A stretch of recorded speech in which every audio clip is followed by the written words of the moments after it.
Yes, we are live now. Hello friends, this is Himanshi and welcome to Let's Learn. तो सभी को good evening, नमस्कार, राम राम, सत श्री अकाल, अस्सलाम वालेकुम, whatever you feel connected with. Start करेंगे आज का सेशन। ये चैप्टर 3 है इस क्रैश कोर्स का, जिसको हम चाइल्ड डेवलपमेंट एंड पेडागोजी की, जिसमें हम बात कर रहे हैं सभी टीचिंग एग्जाम्स को टारगेट करते हुए, specially REET, UP TET, KVS, जो भी आपका आगे आने वाला एग्जाम हो। टॉपिक्स कॉमन टॉपिक्स हैं, अच्छे लेवल की तैयारी हम कर रहे हैं। चैप्टर 3 है ये, जिसमें हम बात करेंगे सूडो मैच्योरिटी का काल क्या है, एडोलेसेंस आया कहाँ से, प्री एडोलेसेंस क्या है, अर्ली एडोलेसेंस क्या है, लेटर एडोलेसेंस क्या है, फिर कुछ प्रिंसिपल्स की भी हम बात करेंगे डेवलपमेंट के। इससे पहले की कहानी हमने लास्ट 2 चैप्टर में डिस्कस कर ली है। अगर आपने वो नहीं देखे हैं तो यहीं यूट्यूब पर ही ये मैं सीरीज का एक प्लेलिस्ट बना दूंगी, जहां आप आसानी से देख पाएंगे सारे चैप्टर्स। ठीक है, तो उसमें जाकर के चेक करेंगे। फ्री है ये सभी के लिए, ऑब्वियसली यूट्यूब पर है। कंप्लीट 1-1 घंटे की आपकी क्लास हो रही है डेली, 9:30 से लेकर के 10:30 के अराउंड तक। ठीक है बात। 3 दिन क्वेश्चन, 3 दिन थियोरी हम करेंगे। और लाइक शेयर आप करते रहें, जिससे उत्साह बढ़े, है ना। उत्साह की कमी नहीं होनी चाहिए, ना आप में ना मुझ में। नोटबुक लेकर के बैठें।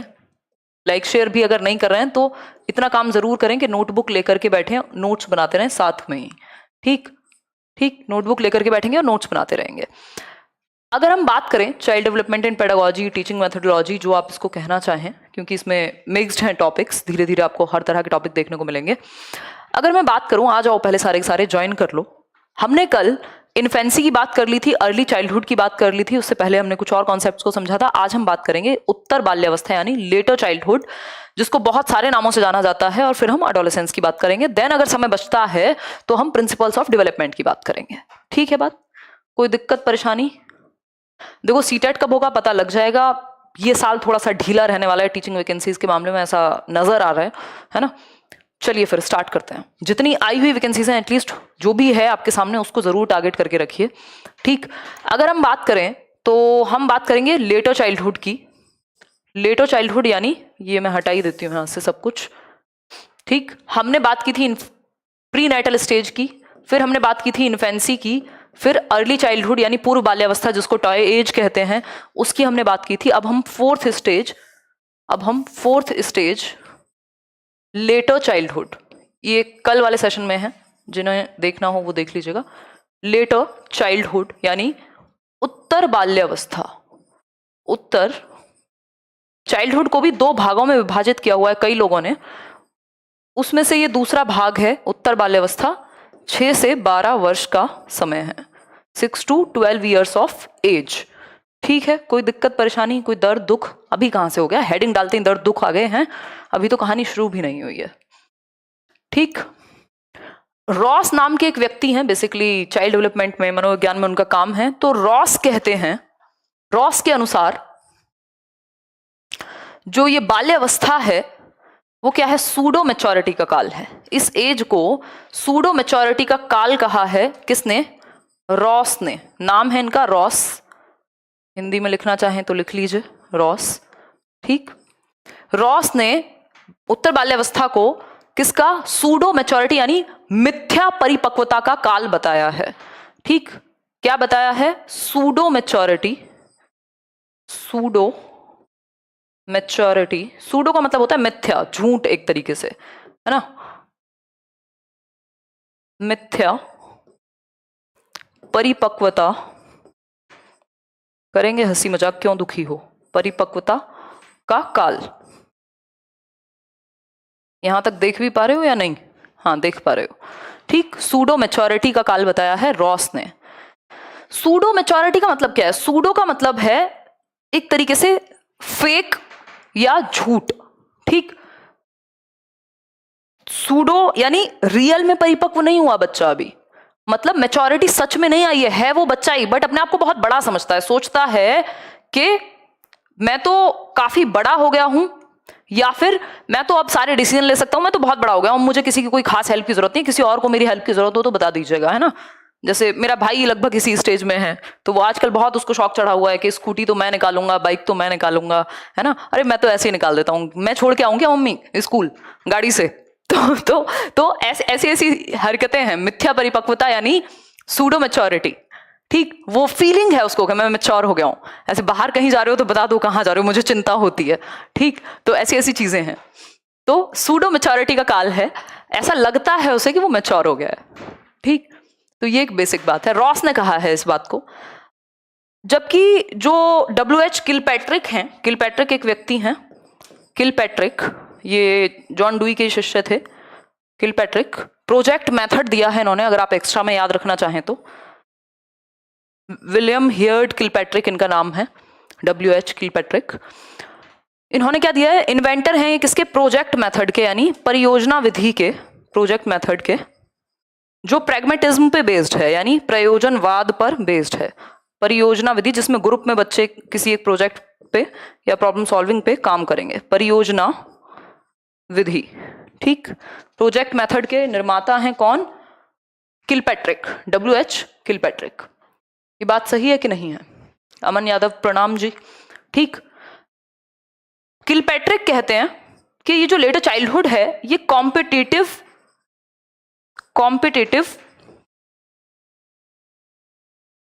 सोशलाइजेशन का पीरियड है, यानी सामाजिकरण बहुत तेजी से हो रहा था अर्ली चाइल्डहुड में भी, लेकिन यहां अब इस लेवल का है कि वो स्पोर्ट्स में भाग लेगा, यानी गेम्स में, स्कूल के किसी भी कंपटीशन में, मतलब उसको ये है कि मैं बेहतर कर सकता हूं। तो ये एक तरीके से परस्पर सामाजिकरण कह लीजिए या इसको कॉम्पिटिटिव सोशलाइजेशन कह लीजिए। ठीक है बात। प्रतिस्पर्धात्मक समाजीकरण का काल है, हिंदी में लिख लीजिएगा जिनको समस्या हो। ये बात ठीक है? धन्यवाद अनुराग सिंह। आगे बताइए। बहुत बढ़िया, ठीक बात है। मतलब W.H. किलपैट्रिक कह रहे हैं यही जो टाइम पीरियड है कॉम्पिटिटिव सोशलाइजेशन, यानी प्रतिस्पर्धात्मक,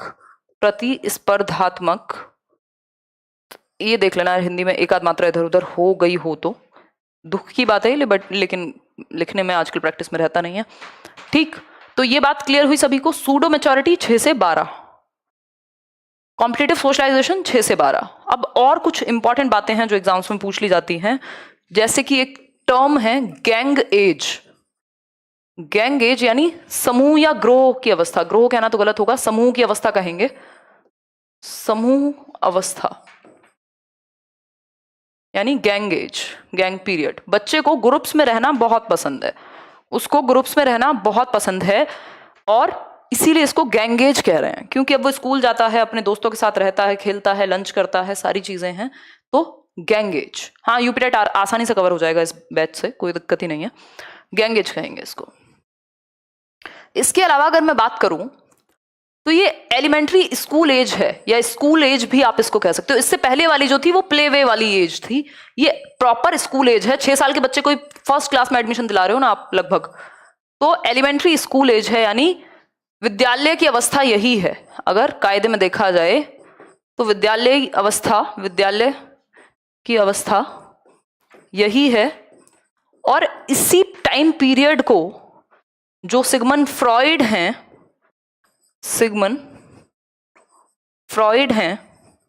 वो क्या कहते हैं, लेटेंसी यानी सुषुप्ता अवस्था, कि बच्चा बिजी हो जाएगा स्कूल की एक्टिविटीज में, लेटेंसी पीरियड। क्या समझे कि नहीं? बताइए पूजा। धन्यवाद, तारीफ के लिए शुक्रिया, हम आपके बहुत बहुत बहुत आभारी हुए कि आपने तारीफ की, है ना। पढ़ाई भी कर लें अब थोड़ी सी। अरे हो जाएगा भाई एमपीटेट कवर, अब हर एग्जाम का अलग से पूछोगे क्या? सुषुप्तावस्था, सुषुप्त लिख लीजिएगा, ठीक। लेटेंसी पीरियड है सिगमंड फ्रॉइड के अनुसार। ये बात क्लियर है सभी को, कोई दिक्कत परेशानी? ये कॉन्क्रीट थिंकिंग का भी एज पीरियड है, जैसा प्याजे कहते हैं। कॉन्क्रीट थिंकिंग यानी मूर्त चिंतन, लॉजिक आ जाता है, तर्क आने लग जाता है, तर्क आने की शुरुआत हो जाती है इस स्टेज में, तो क्या कहेंगे, मूर्त चिंतन की अवस्था। इंडक्टिव थिंकिंग, इंडक्टिव यानी आगमनात्मक तर्क, एग्जाम्पल से रूल समझ पाएगा, जो चीजें उसके सामने हैं उनको टच फील करके समझ पाएगा, मूर्त तर्क की अवस्था।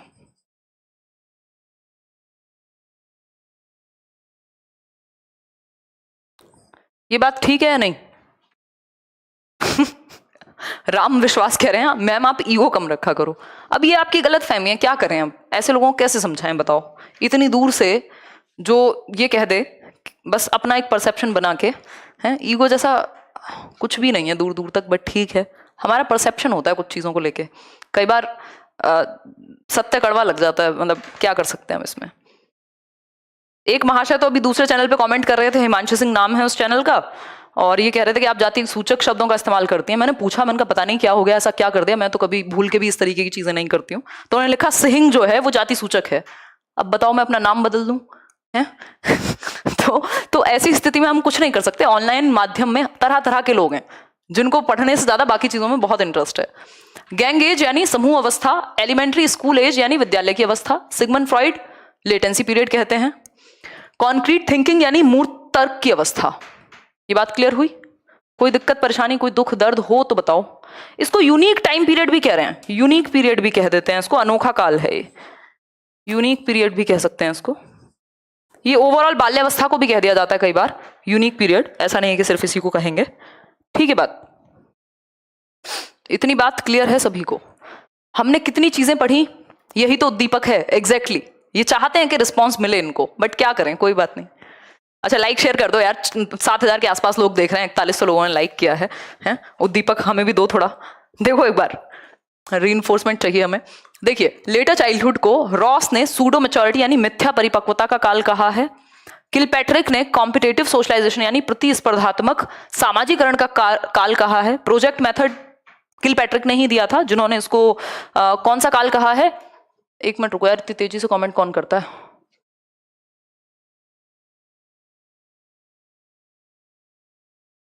बहुत बढ़िया। देखो समझने पे फोकस करो, समझने पे फोकस करो। आप ही की वजह से हिंदी लिखी जा रही है, या नहीं तो सिर्फ इंग्लिश में इसको पढ़ सकते हैं इस टॉपिक को, क्योंकि ज़्यादातर जो टॉपिक्स हैं पेडागोजी के वो इंग्लिश में ज़्यादा ठीक समझ आ जाते हैं। ये बात क्लियर हुई? गैंग एज है, एलिमेंट्री स्कूल एज है, लेटेंसी पीरियड है, कॉन्क्रीट थिंकिंग, यूनिक पीरियड। अब चलते हैं एक और बहुत महत्वपूर्ण स्टेज की तरफ, जो मोस्ट इंपॉर्टेंट आप इसको कह लीजिए, अडोलेसेंस। अडोलेसेंस यानी किशोरावस्था। अब यहां ना तो वो बच्चा है ना वो बड़ा है, वो एक अडोलेसेंट है, किशोर है या किशोरी है, ठीक है? किशोरावस्था, अडोलेसेंस, ठीक है? ये बात समझे कि नहीं? समझ गए? चलिए, अडोलेसेंस क्या है? अब इस अडोलेसेंस का जो टाइम पीरियड है, एज है, वो है 12 से 18 वर्ष टेक्निकली। 12 से 18 वर्ष यानी 12 to 18 ईयर्स ऑफ एज। जो वर्ल्ड हेल्थ ऑर्गेनाइजेशन है WHO, वो कहता है 10 से 19 वर्ष का जो व्यक्ति है उसको एक अडोलेसेंट कहेंगे। तो अगर मैं कहीं पे पूछा हुआ था, किसी तो एग्जाम में पूछा है कि WHO के अनुसार अडोलेसेंस की एज क्या है, तो हम कहेंगे 10 से 19 वर्ष। नॉर्मली जो एज या टाइम पीरियड है अडोलेसेंस यानी किशोरावस्था का, वो क्या है? वो है आपका 12 से 18 वर्ष। क्लियर है बात या नहीं? कोई दुख दर्द परेशानी समस्या हो तो बता दो। हाँ, माइक एकदम क्लियर है। चलिए बहुत बढ़िया, आगे बढ़े। बहुत बहुत सही, ग्रेट वर्क। चलिए, ये बात हमें समझ में आ गई। अब एडोलेसेंस को भी जैसे चाइल्डहुड को कुछ लोगों ने विभाजित किया हुआ है 2 हिस्सों में, उसी तरह से एडोलेसेंस को भी किया हुआ है। एक है early adolescence. Early adolescence, early adolescence यानी पूर्व किशोरावस्था या प्रारंभिक किशोरावस्था, पूर्व किशोरावस्था, ठीक? इसको कहेंगे 12 से 16 साल। 12 से 16 वर्ष यानी 12 to 16 ईयर्स ऑफ एज का जो बच्चा है वो अर्ली एडोलेसेंस में आएगा, है ना? और कोई कह रहा है इतना दुख दर्द नहीं होता। और इसके बाद वाला लेटर एडोलेसेंस यानी उत्तर किशोरावस्था, उत्तर किशोरावस्था। नोट्स बनाने पे फोकस कर लो, बहुत बातों में मजा आ रहा है आपको। किशोरावस्था, बातें करने का काम सिर्फ मेरा है यहाँ। इसको 16 से 18 का टाइम पीरियड कह देंगे, 16 to 18 ईयर्स ऑफ एज। ठीक हो गई बात? क्लियर है ये बात? पूछने को पूछ ले तो आपको पता होना चाहिए। अर्ली एडोलेसेंस यानी पूर्व किशोरावस्था 12 से 16 वर्ष, लेटर एडोलेसेंस यानी 16 से 18 वर्ष। क्लियर है ये बात? एडोलेसेंस बहुत ही अमेजिंग सा टाइम पीरियड है, आपको अपनी याद आ जाएगी जब आप ये पढ़ेंगे, या फिर आपको अच्छा लगेगा, बच्चों को आप और अच्छे समझ पाएंगे, स्पेशली 11th 12th के बच्चों को। ठीक? आप देख रहे हैं स्कूल्स में आजकल, मैं भी सुन रही हूँ, मेरे घर में बहुत सारे टीचर्स हैं तो नई नई कहानियां बताते हैं कि स्कूल में स्पेशली ये इतनी प्रॉब्लमेटिक एज है कि अलग अलग तरह के कारनामे हमें सुनने को मिलते हैं इस एज में, इस टाइम पीरियड में, एडोलेसेंस में, क्योंकि एडजस्टमेंट की बहुत सारी प्रॉब्लम्स होती हैं बच्चों को, या एडोलेसेंस यानी किशोरावस्था के बच्चों को। एडोलेसेंस की यदि हम बात करें तो ये बना किससे है? एडोलेसेंस बना एक लैटिन वर्ड, लैटिन भाषा का एक शब्द है जिसको हम कहते हैं एडोलेसियर। एडोलेसियर, एक मिनट,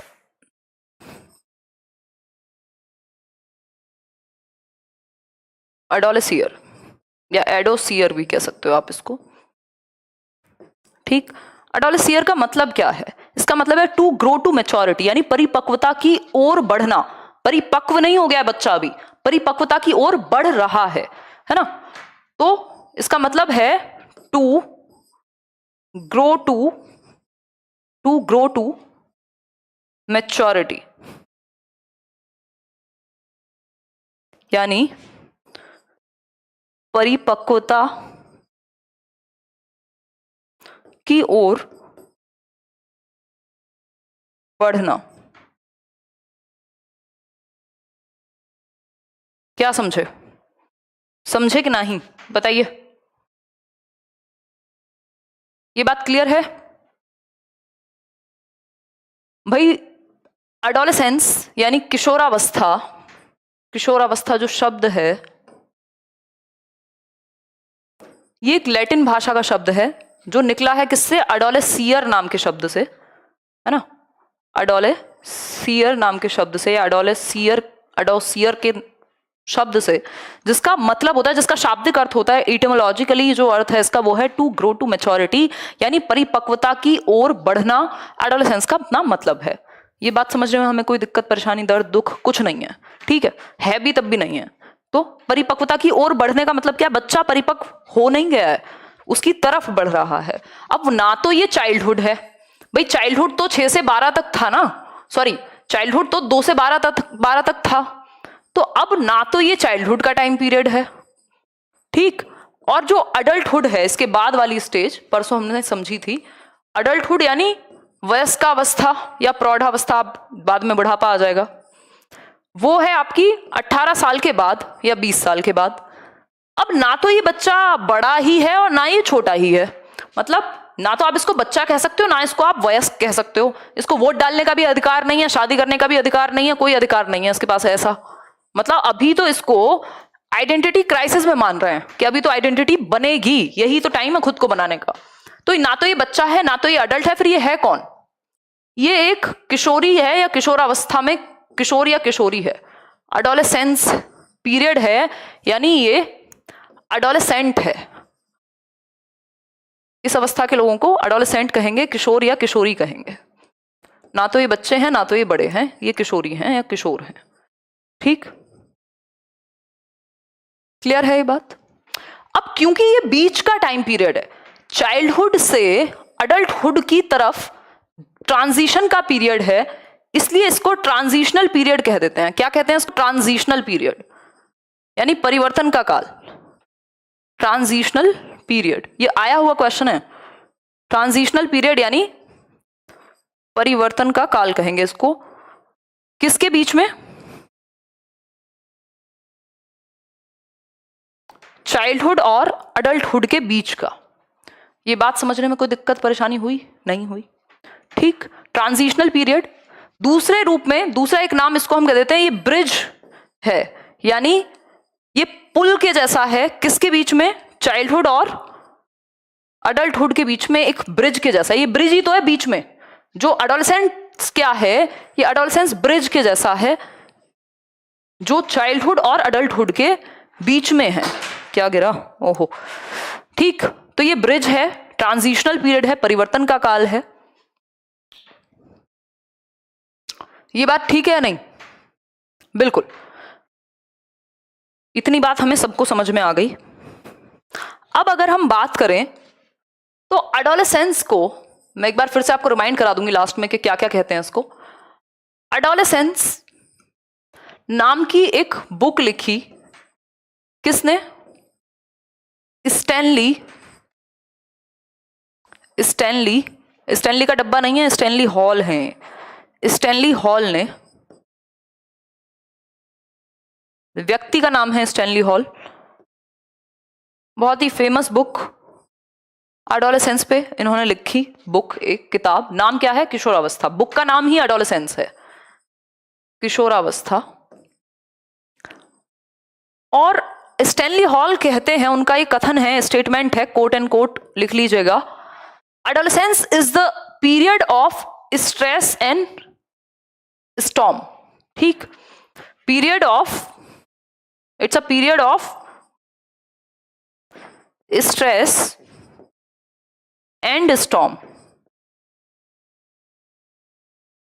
ठीक, यानी ये तनाव एवं तूफान का काल है। किसका? तनाव एवं तूफान का काल। तनाव एवं तूफान का काल। तनाव एवं तूफान का काल क्यों कहा? क्योंकि एडोलेसेंस वो टाइम पीरियड है जब एक किशोर या किशोरी में बहुत तरह के परिवर्तन हो रहे होते हैं, यानी प्यूबर्टी से भी गुजर रहा होगा वो, उसके अंदर फिजिकल, साइकोलॉजिकल, इमोशनल, सोशल, हर तरह के परिवर्तन बहुत तेजी से हो रहे हैं। इसीलिए इसको ट्रांजिशनल पीरियड या परिवर्तन का काल कहा गया है कि बहुत तेजी से परिवर्तन होते हैं लगभग हर तरह के। हार्मोनल रश इतना है कि मम्मी पापा भी अच्छे नहीं लगते हैं, लड़ाइयां होती हैं बहुत ज्यादा। क्यों? क्योंकि उसके अपने अलग विचार बन रहे हैं, उसके अपने अलग थॉट प्रोसेस चल रही है, माँ बाप की थोड़ी पुरानी है या जो भी है उनकी थोड़ी स्टेबल है, तो दोनों के बीच में टकराव भी होता है। ठीक, विचारों का टकराव भी होगा, माता पिता और एडोलेसेंट्स के बीच में लड़ाइयां भी होती हैं। वो अपने दोस्तों से ज्यादा प्रभावित रहेगा। गैंग एज थी इससे पहले वाली, लेकिन ज्यादा प्रभाव जो है गैंग एज में, ठीक है ग्रुप में खेल लिए बहुत हो गया, लेकिन यहां पे अगर उसके दोस्त के पास केटीएम है तो उसे केटीएम चाहिए, कोई और आपकी स्प्लेंडर जैसी बाइक से चलेगा नहीं।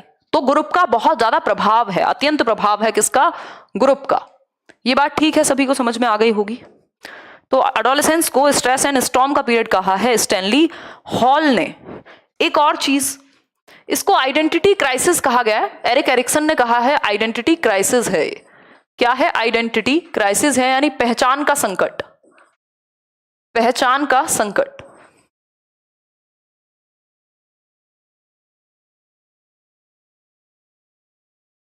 मतलब उसको पता ही नहीं है कि मैं हूं कौन, वो अपनी आइडेंटिटी तलाश रहा होता है कि मैं हूं कौन। ठीक, तो आइडेंटिटी क्राइसिस का टाइम पीरियड है ये। इस टाइम पीरियड में लैक ऑफ स्टेबिलिटी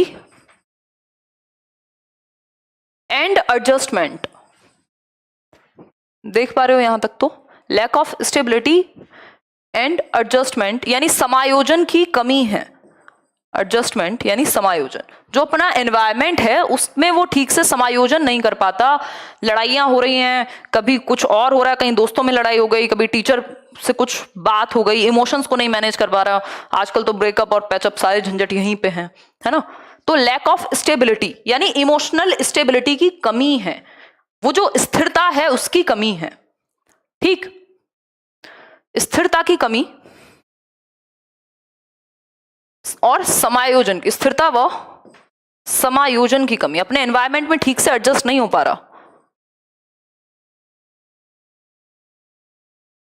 इसीलिए इसको एज ऑफ या feeling of revolt, mental independence और फीलिंग ऑफ रिवोल्ट है इस स्टेज में। फीलिंग ऑफ रिवोल्ट, ये क्वेश्चन आया हुआ है, अभी एस्टेट में भी पूछा है, उससे पहले भी कहीं ना कहीं पूछ चुका होगा। फीलिंग ऑफ रिवोल्ट, जिनको टीजीटी पीजीटी देना उनके लिए तो और ज्यादा जरूरी है ये वाला time period. Feeling of revolt का मतलब क्या है? विद्रोह की भावना, मैं दुनिया बदल दूंगा, है ना, वो वाली बात है। विद्रोह की भावना, मेरे मन की होगी नहीं तो घर छोड़ के जा रहा हूं, 2 दिन बाद वापस आएगा, खाना नहीं मिलेगा, है ना? तो feeling of revolt, feeling of revolt विद्रोह की भावना का काल है। मेंटली खुद को इंडिपेंडेंट समझता है और विद्रोह करने की कोशिश करेगा। ठीक, हर एक बच्चा यही करेगा जरूरी नहीं है, बट ये जनरल प्रॉब्लम्स हैं इस एज की। ठीक, आगे बढ़े। फीलिंग ऑफ रिवोल्ट की बात हमने कर ली। लीडरशिप स्किल्स डेवलप होती हैं, जो लीडरशिप स्किल्स का डेवलपमेंट, यानी अधिनायकवादी बोलते हैं, क्या बोलेंगे? लीडरशिप को मतलब नेता बनने की, या नेता बनने से ज्यादा इंपॉर्टेंट वर्ड यहाँ पे ये है कि रिस्पॉन्सिबिलिटी या एक दिशा देने की, एक लीडर बनने की क्षमता विकसित होती है। आप देखते हैं ग्रेजुएशन में, ग्रेजुएशन के आसपास, ग्रेजुएशन में आते आते उनको इंटरेस्ट है स्कूल का, उनको क्या बना दो, कुछ प्रमुख बना दो, या स्कूल में होते हैं ना वो हेड गर्ल हेड बॉय, उसमें इंटरेस्ट है, कहीं NSUI और ABVP और ये और वो कॉलेजेस में चीजें चलती रहती हैं, वहां पे इंटरेस्ट है उनको, ठीक है बात। तो लीडरशिप स्किल्स भी डेवलप होती हैं इसी टाइम पीरियड में। आइडेंटिटी क्राइसिस पहचान का संकट है, स्टेबिलिटी की कमी है, इमोशनल स्टेबिलिटी की कमी है, एडजस्टमेंट समायोजन की कमी है, विद्रोह की भावना है, लीडरशिप स्किल्स डेवलप होती हैं, ये सारी बातें हैं, ठीक। दुनिया भुला दूंगा नहीं, ये बदलने की बात है, एकदम रिवोल्ट है, ठीक। इसके अलावा अगर मैं बात करूं तो इमोशनल स्टेबिलिटी तो है ही, वोकेशनल एंजाइटी है, वोकेशन को लेके कि मैं बनूंगा क्या करूंगा आगे, मेरी लाइफ कैसी होगी, मेरा करियर क्या होगा, वोकेशनल एंजाइटी, यानी करियर को लेकर के एंजाइटी है, वोकेशनल एंजाइटी है, इसको आप करियर टेंशन कह लीजिए।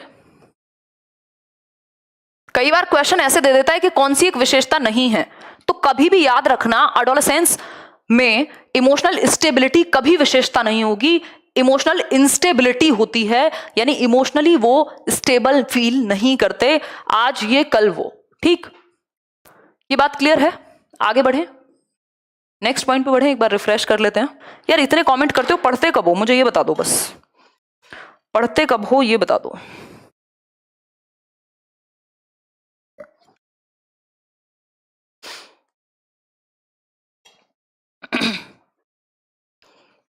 वोकेशनल एंजाइटी है, इसको थ्रेशहोल्ड भी कहा जाता है। थ्रेशहोल्ड यानी दहलीज पे रखे हैं तूने कदम, ऐसे गाने वाने मत गा लेना, ठीक है। मुझे याद आ जाते हैं बेशक शब्द देख के गाने, बट आपको अलाउड नहीं है, ठीक। हमारे यहाँ ऑटोक्रेसी चलती है, हम NCF को नहीं मानते हमारी अपनी क्लासरूम में मजाक कर रही हो, ठीक।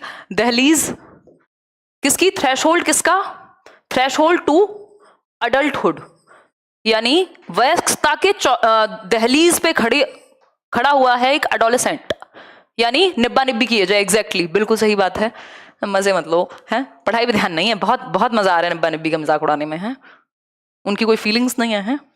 देखो एक बार, थ्रेशहोल्ड यानी दहलीज किसकी, थ्रेशहोल्ड टू अडल्टहुड, वयस्कता की दहलीज पे खड़े हैं, चौखट पे खड़े हैं। थ्रेशहोल्ड का मतलब है चौखट पे, किसकी, यहां खड़े हुए हैं, यहां है एडोलेसेंस, चाइल्डहुड, इधर चाइल्डहुड है, ये चौखट है किसकी, अडल्टहुड की, यहां अडल्टहुड है, और यहां खड़ा हुआ है दहलीज पे कौन, एडोलेसेंट, कि भाई अब बस 18 के बाद वयस्क ही हो जाएगा ना, तो दहलीज पे खड़ा है गेट के बिल्कुल बीचों बीच अडल्टहुड की तरफ जाने के लिए, तो दहलीज माना जाएगा इसको। ये बात क्लियर है या नहीं? ये बात मुझे लगता है सभी को क्लियर होगी, किसी को नहीं है क्लियर तो बता दो। क्लियर है, चलिए बहुत बढ़िया, ठीक। आगे बढ़ेंगे। थ्रेशहोल्ड है किसका, एडोलेसेंस, अडल्टहुड का थ्रेशहोल्ड है, इसको दहलीज है किसकी, एडोलेसेंस की। आइडेंटिटी क्राइसिस है, ट्रांजिशनल पीरियड है, ब्रिज पीरियड है, या फिर हम कुल मिलाकर के कहें तो प्रॉब्लमैटिक एज है, जिससे मैंने अपनी बात शुरू की थी, प्रॉब्लमैटिक एज है, प्रॉब्लम एज कह लीजिए आप इसको, बहुत ज्यादा दिक्कतें हैं उसको, प्रॉब्लम एज है, ये आप कह सकते हैं कि सुकून की कमी है थोड़ी सी। किस चीज की कमी है, सुकून की कमी है। दूसरी भाषा में कहें तो ये कह सकते हैं कि सबसे ज्यादा डिफिकल्ट टाइम पीरियड है, भाई सुकून की कमी है, यानी most difficult period of life, most difficult period of life.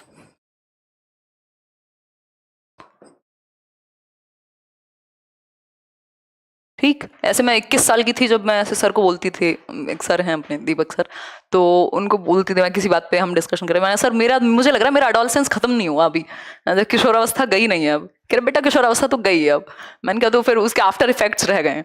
ठीक, तो प्रॉब्लम एज है, या कहें सबसे मुश्किल टाइम पीरियड है, आप अपनी आइडेंटिटी तलाश रहे होते हैं, करियर, और आजकल तो इंटीमेसी वाला जो सीन है, मतलब प्यार मोहब्बत करियर घर वाले दुनियादारी सब इसी में एक साथ ही आकर के जुड़ जाते हैं।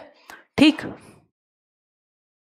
Most difficult period of life इसको कह सकते हैं, गोल्डन पीरियड भी कह रहे हैं और इसको, क्योंकि यही वो टाइम है जब आप अपनी लाइफ को दिशा भी दे सकते हैं। ठीक है बात, यही वो टाइम है जब आप अपनी लाइफ को दिशा भी दे सकते हैं। स्प्रिंग सीजन भी कहते हैं कई लोग इसको, स्प्रिंग सीजन भी कह देते हैं कई लोग इसको, ऐसे हम याद रख सकते हैं। कोई दिक्कत परेशानी कोई दर्द दुख हो यहां तक तो बताओ एक बार।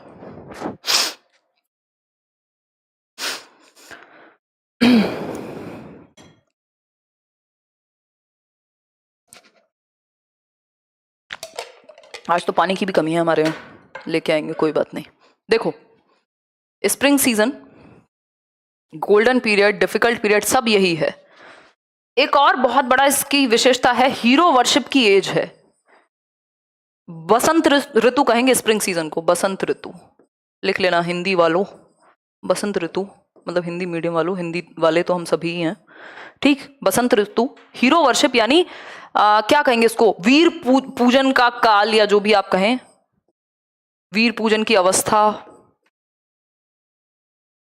मतलब किसी को अपने दिमाग में हीरो बनाना और फिर उनको फॉलो करना, ठीक। ऐसे तेरे नाम मूवी आई, सबने बीच से वो वाली हेयर स्टाइल को फॉलो कर लिया, ठीक है। धोनी आए और सबने हेयर स्टाइल फॉलो कर लिया, क्यों? किसी को हम हीरो समझ रहे हैं। वो हीरो कोई भी हो सकता है, कोई मूवी का हीरो हो सकता है, कोई एक ऐसा व्यक्ति हो सकता है, डॉक्टर एपीजे अब्दुल कलाम हो सकते हैं। बेसिकली बिल्कुल हीरो बना करके किसी को दिमाग में, और एकदम उसके खिलाफ लड़ जाएंगे उस व्यक्ति के लिए, चाहे वो व्यक्ति को फर्क ना पड़ता हो इनकी एग्जिस्टेंस से, कि ये जो मिस्टर ए हैं ये दुनिया में भी हैं, कोई फर्क नहीं पड़ता किसी एक्टर को या एक्ट्रेस को या किसी को, बट ये लड़ने में लगे हुए हैं अपने पूरे परिवार से कि नहीं वो तो मेरा हीरो है ना, उसी के लिए तो हम दिन रात जीवन लगा देंगे। तो हीरो वर्शिप की एज है। और इसकी एक और चीज है, डे ड्रीमिंग का टाइम पीरियड है ये। क्या है? डे ड्रीमिंग का टाइम पीरियड है, यानी दिवा स्वप्न, बुक भी है एक गीजूबाई बदेगा की, दिवा स्वप्न नाम है उसका। एक मिनट, ठीक, बिल्कुल आदत रही नहीं है लिखने की हिंदी में, बहुत दुख की बात है। कोई बात नहीं, आप लोगों की वजह से हो ही जाएगी।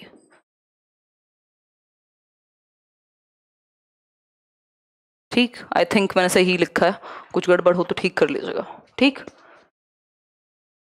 ये बात क्लियर हुई या नहीं?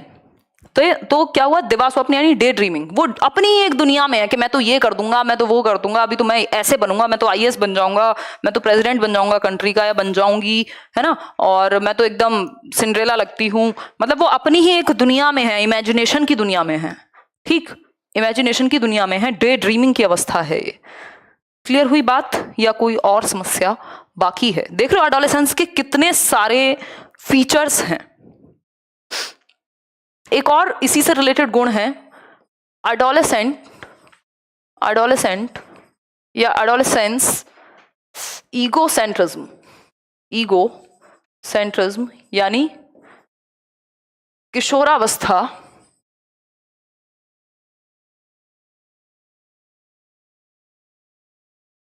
अहम में, या किशोरावस्था की अहम केंद्रता, जो आप कहना चाहें। यानी जैसे प्याजे कहते हैं ना 2 से 6 वर्ष में बच्चा क्या है, अहम केंद्रित है, यहां एडोलेसेंट ईगोसेंट्रिज्म अलग है। ये क्या है? इसका मतलब भी यही है कि सब मुझे ही देख रहे हैं, आज मैंने क्या ड्रेस पहनी है सबका ध्यान मुझ पर ही है। मुझे अगर एक पिंपल निकल आया तो मैं शादी में नहीं जाऊंगी, दोस्तों में नहीं जाऊंगी, पार्टी में नहीं जाऊंगी, क्योंकि सब मुझे ही देख रहे होंगे। क्योंकि इसको लगता है कि इमेजिनरी ऑडियंस फील हो रही है कि हर कोई, कि सबका ध्यान मेरे ही ऊपर है, मैं ही हूं दुनिया का सेंटर, ऐसी सी फीलिंग होती है कई लोगों को, ठीक है बात। जैसे कई बार ये भी होता है, जैसे एक छोटी बच्ची है हमारे यहाँ बिल्डिंग में रहती है, तो वो यूट्यूब पे उसने कुछ वीडियोस बनाई, तो उसको लगता है कि मैं बाहर जाऊंगी तो लोग मुझे पहचान लेंगे, है ना। तो ऐसी, वो तो खैर बहुत ही इनोसेंट बात है, बहुत ही प्यारी सी बात है। तो उसको ये लगता है कि अब तो मैं एक यूट्यूबर हूं और मैं बाहर जाऊंगी तो लोग मुझे पहचानने लग जाएंगे। तो ये क्या है, इमेजिनरी ऑडियंस, के सब मुझे ही देख रहे हैं, सबका ध्यान मेरे ही ऊपर है। अंशु प्रिया, बहुत बढ़िया। एक दो वीडियो डाल के लोगों को लगता है जैसे सब ये इन्हीं की वीडियो देख लेंगे, इतने सारे लोग हैं यहाँ और सब इन्हीं देख रहे हैं। जैसे मान लो अगर मेरा मन करे मैं मान लूं कि सारी दुनिया मुझे जानती है, तो ये बहुत बड़ी गलतफहमी होगी, ठीक। तो एडोलेसेंस ईगोसेंट्रिज्म में यही है, इमेजिनरी ऑडियंस, यानी उसको लगता है सब मुझे ही देख रहे हैं चारों तरफ, ठीक है। ये बात, ये सारी बातें हमने कर ली, मुझे लगता नहीं अब कुछ और बचा है। एक और लास्ट चीज प्याजे से ही मुझे याद आ रही है, वैसे प्याजे ने ऐसा नहीं कहा है बट हम जानते हैं ये उनकी स्टेज के अकॉर्डिंग कि मैक्सिमम डेवलपमेंट ऑफ इंटेलेक्ट, यानी बुद्धि का अधिकतम स्तर तक विकास हो जाता है इस स्टेज तक आते आते। यानी बुद्धि का, जब भी तो हाइपोथेटिको डिडक्टिव रीजनिंग की अवस्था है, बुद्धि का अधिकतम विकास हो जाएगा इस स्टेज तक आते आते।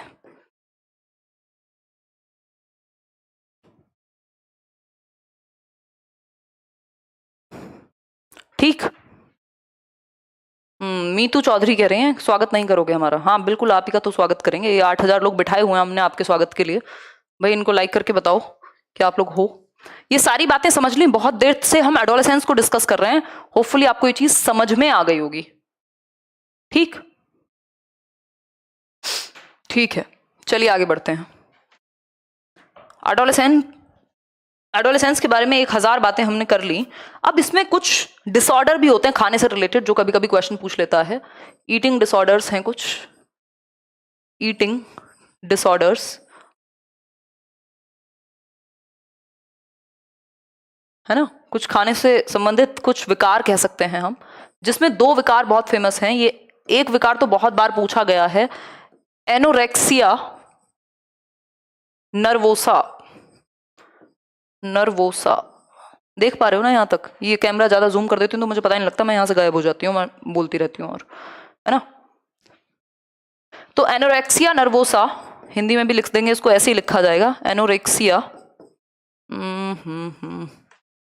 देखिए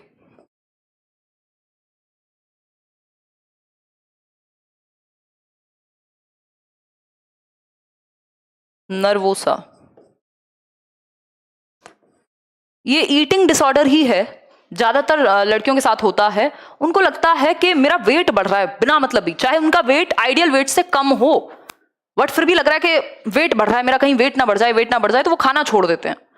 मतलब यहां फूड सेल्वेशन है, मतलब खाना छोड़ दिया कहीं वेट ना बढ़ जाए। ठीक, बहुत ज्यादा दुबले पतले हो जाते हैं इस चक्कर में, तो खाना छोड़ देना किसकी वजह से? कि वेट ना बढ़ जाए, कहीं मैं बेकार ना दिखने लगूं, ऐसी सी एक एंग्जाइटी होने लगती है। तो एनोरेक्सिया नर्वोसा इसी को कहते हैं, ज्यादातर फीमेल्स में पाया जाता है। दूसरा है बुलीमिया, बोहीमिया नहीं है ये, बुलीमिया है। ठीक, बुलीमिया नर्वोसा ही कहते हैं आई थिंक इसको, नर्वोसा कहते हैं या नहीं कहते, एक बार चेक कर लेना। ठीक, बुलीमिया क्या है? बुलीमिया इसका ऑपोजिट जैसा है। बुलीमिया में बच्चे को लगता है या एडोलेसेंट को लगता है, उसको ऐसा लगता है कि मेरे ऊपर ध्यान नहीं दे रहे यार लोग, ध्यान चाहिए मुझे, तो अटेंशन सीक करनी है, अटेंशन ग्रैब करनी है हर हालत में, चाहे मैं आज सर नीचे और पैर ऊपर करके जाऊं। तो यहाँ पे वो खाने के तरीके से ध्यान दिलवाना चाहते हैं। वो देखते हैं कि भाई मेरे ऊपर ध्यान नहीं दे रहा कोई, तो बहुत ज्यादा खाने लगते हैं इस वजह से। फिर उनको लगता है यार ज्यादा खा लिया कहीं मोटे ना हो जाएं, उसको उगलने लगते हैं। ठीक, और तरह तरह की चीजें करते हैं कि कहीं मैं मोटा ना दिखने लगूं, तो व्यायाम करेंगे, दवाइयां लेंगे, फलानी चीजें करेंगे। तो बुलीमिया में ज्यादा खाएंगे और फिर उसको उगल देंगे, इस तरीके की चीजें होंगी। कई बार व्यायाम करेंगे कि मैं अच्छा दिखूं, मेरी अटेंशन सीक हो, बेसिकली अटेंशन ग्रैब कर सकें, इस चीज पे फोकस है। ठीक, अटेंशन ग्रैब कर सकें इस चीज पे फोकस है। इसको, अरे यार कहाँ जा रहे भाई, एक मिनट, नर्वोसा को हटा लेंगे, मुझे अभी श्योर नहीं हूं मैं, इसको नर्वोसा नहीं कहते, बस बुलीमिया ही कहेंगे। ठीक, तो इसमें उल्टा है, बहुत ज्यादा खाएगा और फिर उगल देगा, 70 तरीके की चीजें करेगा। ठीक हो गई बात? इतनी कहानी है एडोलेसेंट की लाइफ की, जिसमें हमने बहुत सारी चीजें डिस्कस कर ली हैं अब तक।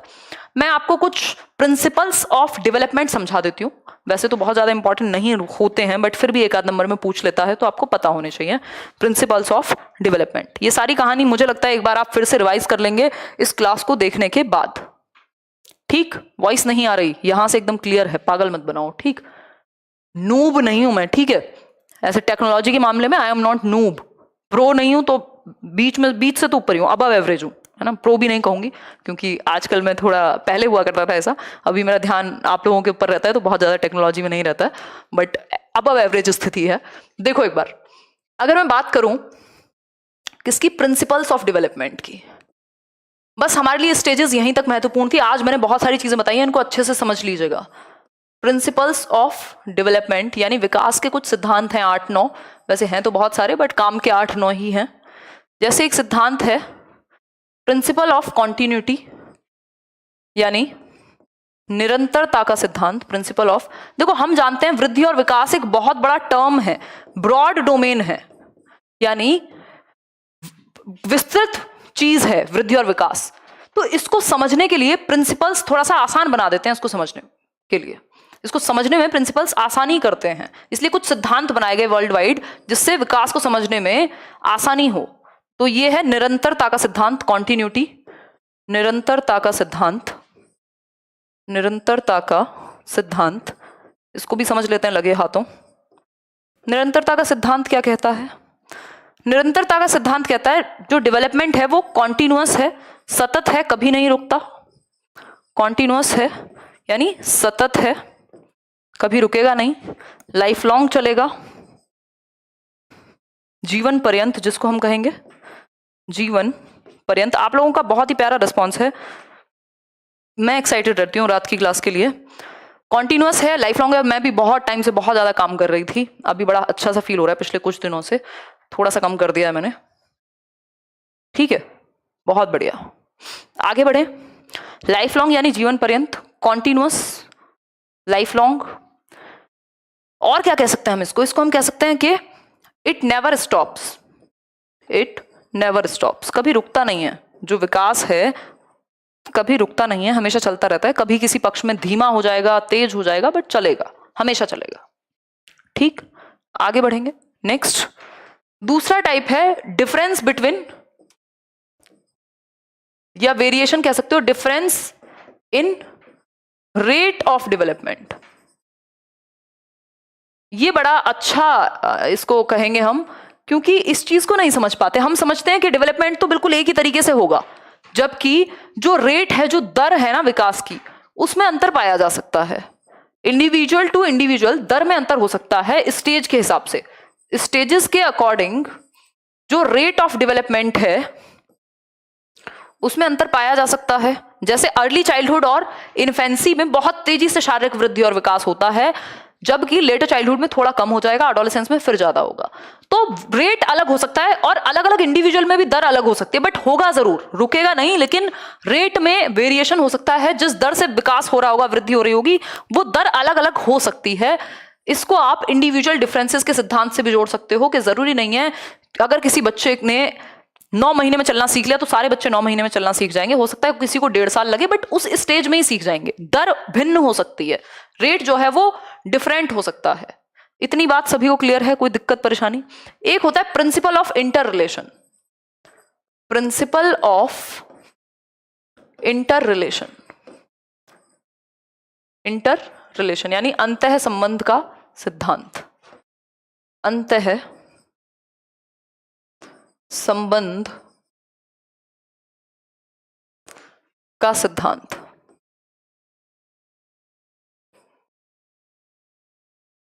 अंतः संबंध का सिद्धांत का क्या मतलब है?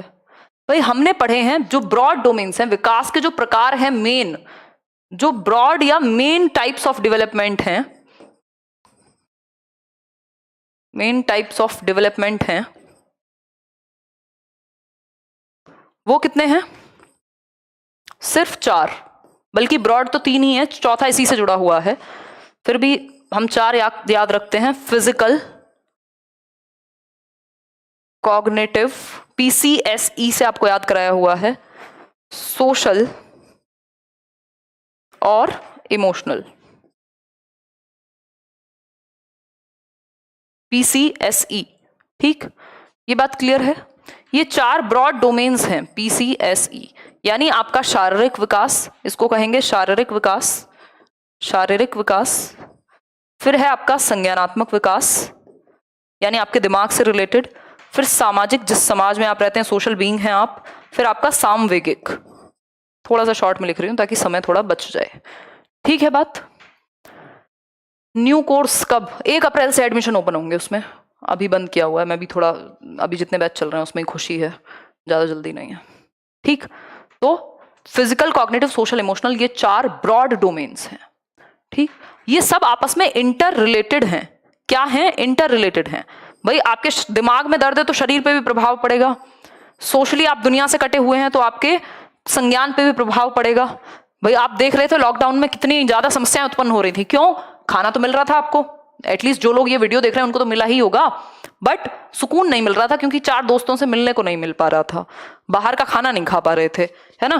तो ये चारों आपस में जुड़े हुए हैं, तो मन भी अच्छा फील नहीं करता जब शरीर अच्छा फील ना करे या सामाजिक रूप से हम ठीक ना हो तो। ठीक है, क्या हुआ आकाश सिंह, कैसे दुखी हो? तो ये एक बेसिक सी बात है कि आपस में रिलेटेड हैं। फिर आता है, कितने करा दिए मैंने अब तक? 3 कराए हैं बस। ये 10 मिनट का सेशन मुश्किल से बचा है आज का। ये तो मैं आज खींच रही हूँ इससे, क्योंकि अब इसी में करा देती हूँ ये टॉपिक अलग से, फिर नेक्स्ट टॉपिक शुरू हो जाएगा। थियोरीज ऑफ डेवलपमेंट करेंगे नेक्स्ट क्लास से। हो सकता है कल ही हम कर लें थियोरीज ऑफ डेवलपमेंट शुरू, या फिर कल क्वेश्चन कर लें, दोनों ही चीजें हो सकती हैं, वो कल के लिए छोड़ेंगे उसको।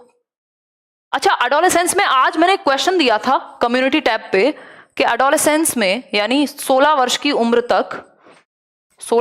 तक मस्तिष्क का भार कितना हो जाएगा, तो उसमें 13% लोगों ने आंसर अभी भी गलत दिए हैं, जबकि मैंने कल ही आपको ये बताया था। और ये आया हुआ क्वेश्चन है इस बार ये एचटेट में, और उससे पहले भी आ चुका है कई जगह, कि 1200 से 1400 ग्राम और टू बी प्रिसाइज तो 1350 ग्राम हो जाएगा एडोलेसेंस की स्टेज में। अगर कल जो चीज पढ़ी है उसे भी गलत कर दोगे आज, तो फिर क्या फायदा? मैं इतना टाइम यहाँ खड़ी रहती हूँ, इतना धीरे धीरे समझाने की कोशिश करती हूँ, हम लोग डिस्कशन करते हैं, 4 बेकार के लोग आ जाते हैं जिनका कोई मतलब नहीं है, उनको दिख रहा है फ्री क्लास चल रही है, चलो डिस्टर्बेंस फैलाने जाते हैं, असामाजिक तत्व टाइप्स, उनकी भी सुनते हैं। और फिर भी अगर आप चीजें याद नहीं रखेंगे तो कैसे चलेगा? रिवीजन करो और नोट्स खुद के बनाओ, मूवी देखने मत आया करो, बैठ के नोट्स भी बनाया करो, है ना। अगर याद सब रह जाता है तो बात अलग है, आपकी स्पेशल मेमोरी है तो बात अलग है, अदरवाइज नॉर्मल केस में तो नोट्स बनाने चाहिए। अब आता है प्रिंसिपल ऑफ, 3 प्रिंसिपल कर लिया हमने। प्रिंसिपल ऑफ डायरेक्शन कर लेते हैं। प्रिंसिपल ऑफ डायरेक्शन यानी दिशा का सिद्धांत। प्रिंसिपल ऑफ डायरेक्शन यानी दिशा का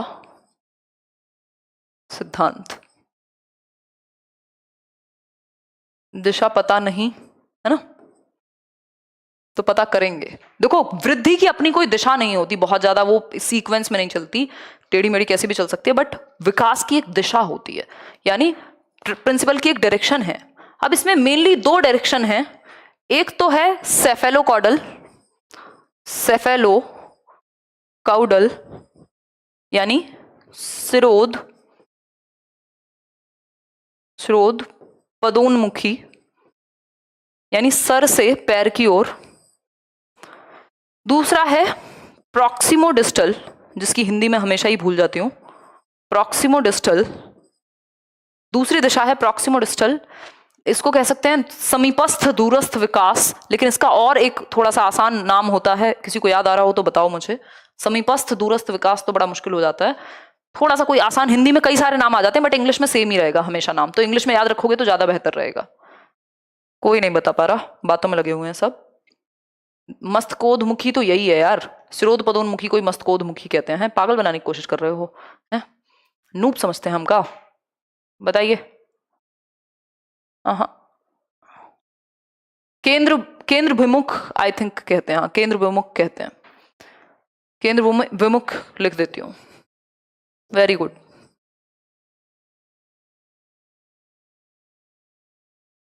एक और भी इसका नाम होता है, इसका बेसिकली कुल मिला के मतलब क्या, सेफेलोकॉर्डल को कहते हैं सर से पैर की ओर जाने वाली दिशा, हेड टू, सर से पैर के अंगूठे तक, हेड टू टो, यानी सर से पैर तक की दिशा है कि पहले बच्चा अपना सर संभालना सीखता है, फिर गर्दन पे उसका कंट्रोल आएगा, फिर ये जो बीच वाला पार्ट है टॉर्सो बोलते हैं आई थिंक, इस पे कंट्रोल आएगा, फिर पैरों पे, धड़ पे कंट्रोल आएगा। मतलब सर से पैर की दिशा है विकास की, जिसको हम सिरोध पदोन्मुखी यानी सेफेलोकॉर्डल कह देते हैं। ठीक, इसका सेफेल का मतलब यह खोपड़ी, सिर से पैर की तरफ, सिरोध पदोन्मुखी, पद मतलब पैर, सिर मतलब सिर, हेड। ठीक, प्रॉक्सिमोडिस्टल है सेंटर से बाहर की ओर, केंद्र से सीमाओं की ओर, सेंटर टू पेरीफेरी, एक्सट्रीमिटीज भी कह देते हैं इसको, पेरीफेरी, यानी सीमाओं तक, केंद्र से सीमाओं तक। केंद्र क्या है? हमारी बॉडी का हार्ट है, हमारी स्पाइनल कॉर्ड है जो रीढ़ की हड्डी है। वहां से बच्चे का जो कंट्रोल है फिर बाहर की तरफ आने लगता है, वो पूरे हाथों का, फिर धीरे धीरे इन उंगलियों पे भी कंट्रोल आएगा। तो सेंटर से बाहर की तरफ कंट्रोल क्या कहलाएगा? प्रॉक्सिमो डिस्टल, प्रॉक्सिमिटी में। ठीक, ये बात क्लियर है? ये दोनों दिशाएं हैं विकास की। अच्छा, एक और चीज, विकास जो है ग्रॉस मोटर स्किल्स और फाइन मोटर स्किल्स आपने सुनी होंगी। ग्रॉस टू फाइन जाएगा, यानी पहले बड़ी मांसपेशियों पे कंट्रोल आएगा, सूक्ष्म पे बाद में आएगा। पहले बड़ी मांसपेशियों पे कंट्रोल आएगा, स्थूल पे बाद में, धीरे धीरे हाथों की उंगलियों पे। पहले आप हाथ पैर चलाना सीख जाते हैं, लेकिन पेन पकड़ना, ड्राइंग करना, सूक्ष्म चीजें बाद में सीखते हैं। यानी जनरल टू स्पेसिफिक जाता है, सामान्य गतिविधियां पहले करता है बच्चा, स्पेसिफिक एक्टिविटीज में टाइम लगता है।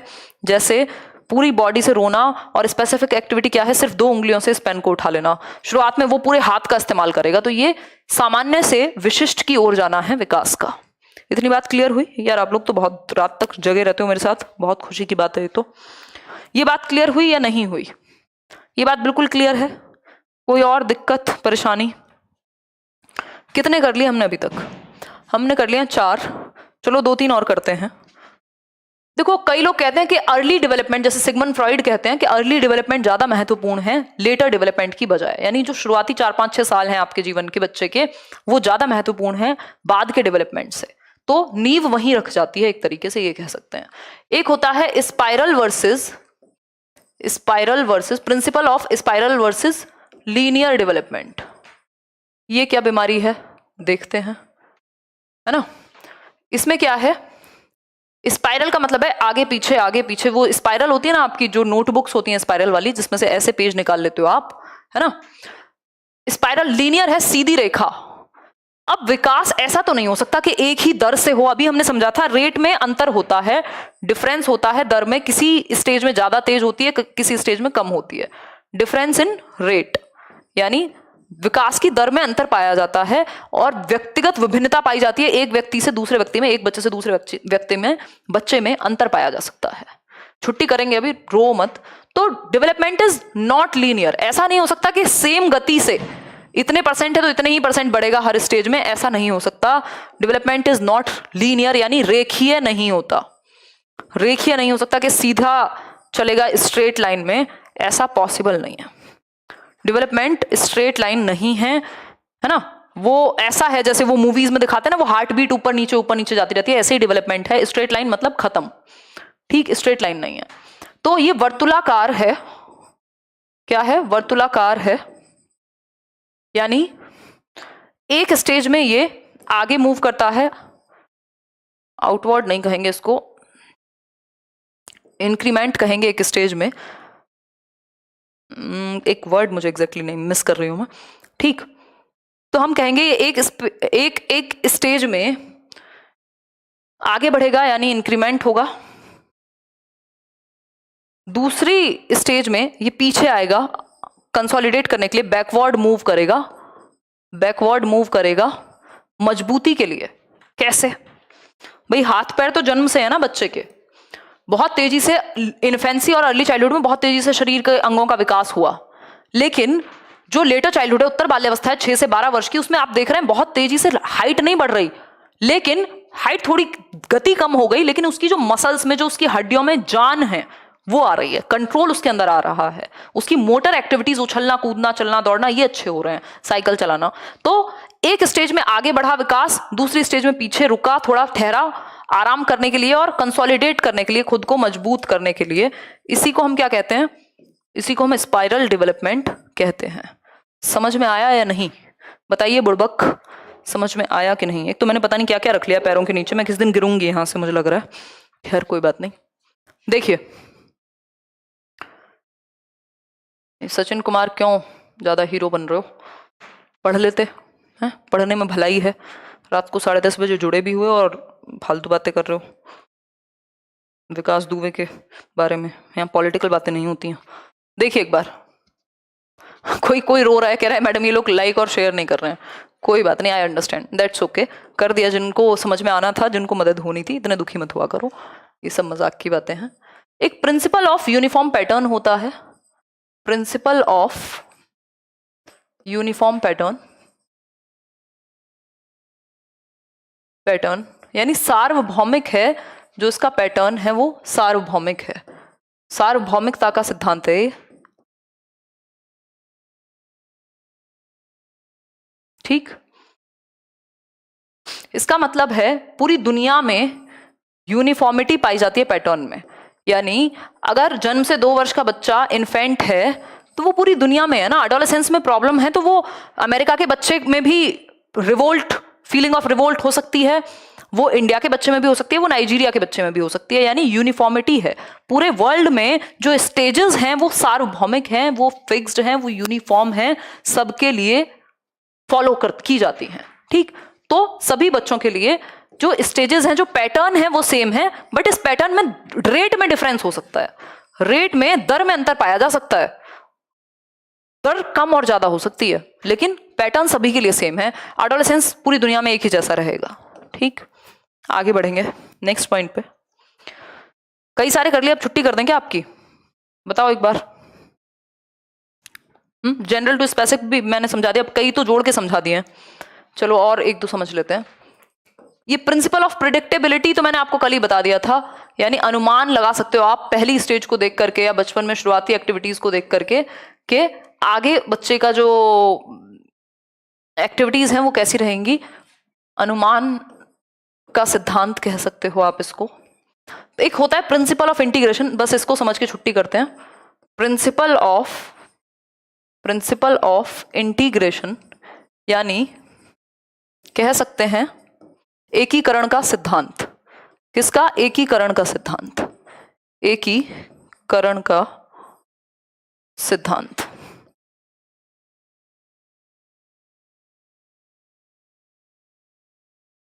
ठीक, एकीकरण का सिद्धांत।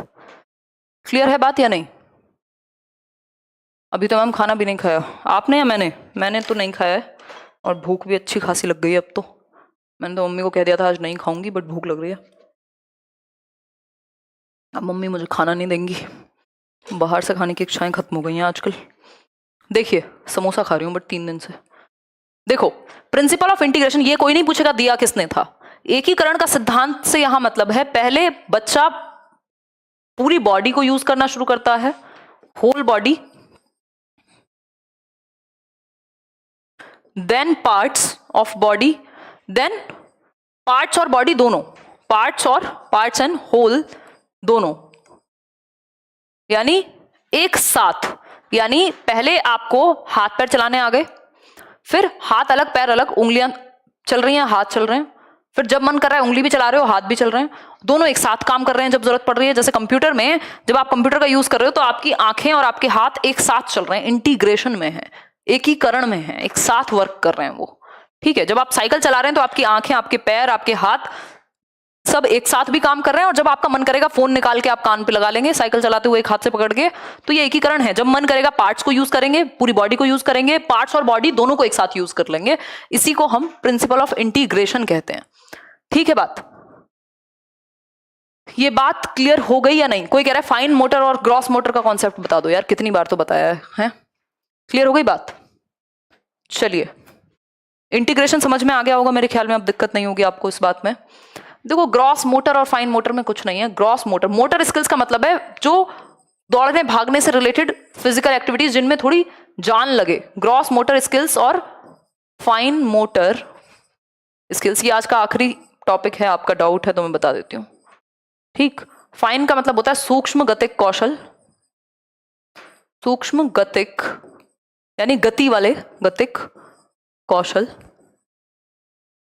और ग्रॉस का मतलब होता है स्थूल गतिक कौशल, स्थूल गतिक कौशल।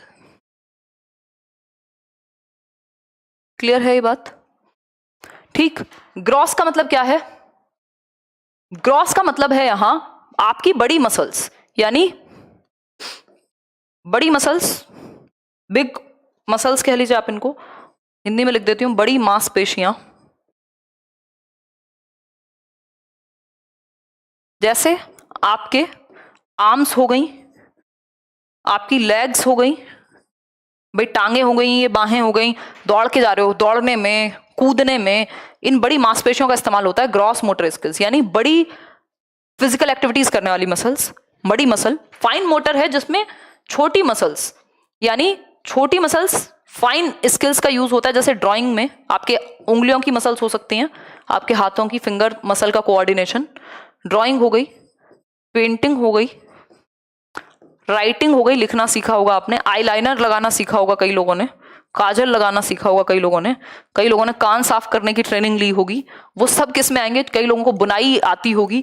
वो सब क्या है? आपकी हाथों की जो छोटी मसल्स हैं उनका समन्वयन, उनका कोऑर्डिनेशन लगता है इसमें, इसलिए इसको फाइन मोटर कहते हैं। और इसकी डायरेक्शन क्या है? Gross to fine. पहले हम बड़ी मांसपेशियों का इस्तेमाल करना सीखते हैं, फिर छोटी छोटी मांसपेशियों का इस्तेमाल करना सीख जाते हैं। इसको जनरल टू स्पेसिफिक से भी आप जोड़ सकते हो। आज के लिए इतना ही। बहुत ही अच्छा लगा आप लोगों से जुड़ के, आत्मा तृप्त हुई, और पढ़ा करके, डिस्कशन करके अमेजिंग फीलिंग होती है हमेशा ही। ठीक है, principle of maturity and learning. Principle of maturity and learning है कि जब परिपक्वता आएगी शरीर में खड़े होने की, तभी तो दौड़ पाओगे। तो लर्निंग भी तभी होगी जब मैच्योरिटी यानी परिपक्वता है आपके शरीर में। दोनों चीजें आपस में जुड़ी हुई हैं। लर्निंग क्या होती है? जब आप एफर्ट और प्रैक्टिस करते हो। मैच्योरिटी एज के साथ आती है ऑटोमेटिकली। ट्रेनिंग से मैच्योरिटी पे ट्रेनिंग का प्रभाव नहीं पड़ता, ये याद रखिएगा। यानी परिपक्वता पे आप बच्चे की मांसपेशियों में जान ट्रेनिंग से नहीं आएगी, एज से आएगी। उसकी हेरिडिटी में जो एबिलिटी मिली हुई है, एज के साथ जब वो अनफोल्ड होगी तब जाकर के मैच्योर होगा बच्चा। भाई खड़े होने की जब जान आ जाएगी पैरों में तभी तो खड़ा होगा, या दौड़ना सिखा दोगे तो खड़ा हो जाएगा? नहीं। तो ट्रेनिंग का प्रभाव मैच्योरिटी पे नहीं पड़ता। चलिए फिर, आप सभी का धन्यवाद, थैंक यू सो मच। आप आए, बाहर आई, टड़ा, बाय बाय, गुड नाइट। कल मिलेंगे 9:30। हो सकता है इससे आगे थ्योरी शुरू कर दें, हो सकता है कल क्वेश्चंस कर लें, कल का कल देखेंगे।